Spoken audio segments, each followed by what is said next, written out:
اعوذ باللہ من الشیطان الرجیم بسم اللہ الرحمن الرحیم وَإِذَا مَرِضْتُ فَهُوَ يَشْفِينِ صدق اللہ العظیم۔ اللہ تعالیٰ قرآن پاک کی سورۃ الشعراء آیت نمبر 80 میں ارشاد فرماتا ہے، اور جب میں بیمار ہوتا ہوں تو اللہ تعالیٰ ہی مجھے شفا دیتا ہے۔ And when I am ill, it is he who cures me۔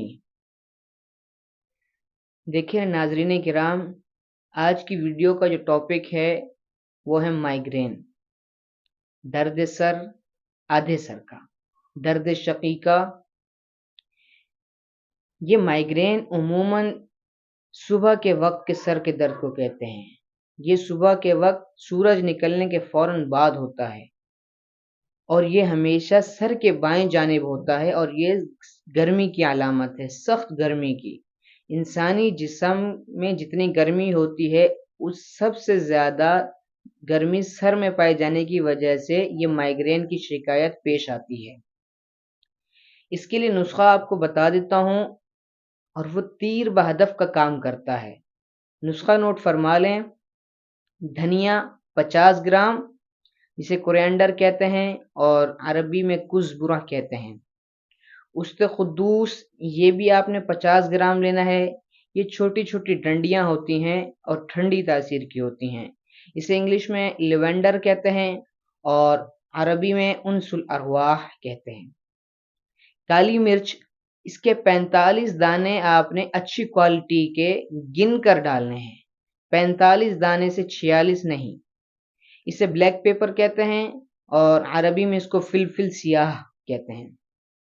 اسے موٹا کوٹنا ہے، پیسنا نہیں ہے، اور اس کی 5 پڑیاں بنا لیں۔ ایک پڑیا رات کو 1 گلاس پانی میں بھگو کر رکھیں اور صبح سورج نکلنے سے پہلے اسے پی لیں۔ 3 دن میں آپ کا درد ختم ہو جائے گا اور 5 دن میں آپ کا علاج مکمل ہو جائے گا۔ اور سر کے دائیں جانب ہونے والے درد کو بھی مائیگرین کہہ دیا جاتا ہے۔ یہ بہت ہی بڑی غلط فہمی ہے۔ یہ ایک اعصابی درد ہوتا ہے۔ اس کے لیے میں آپ کو بتا دیتا ہوں، لونگ، دارچینی مین سائنمن، قرفہ اور جلوتری، آپ نے تینوں اجزاء لینے ہیں، اور 500 ملی گرام والے کیپسول ایک صبح، ایک دوپہر، ایک شام کو کھا لیں۔ انشاءاللہ سر کے بائیں جانب درد ہو یا سر کے دائیں جانب درد ہو، دونوں کا علاج میں نے آپ حضرات کے سامنے بتا دیا ہے۔ آپ اس نسخے کو بنائیں، استعمال کریں، اور مجھے اپنی خاص دعاؤں میں یاد رکھیں۔ السلام علیکم ورحمۃ اللہ وبرکاتہ۔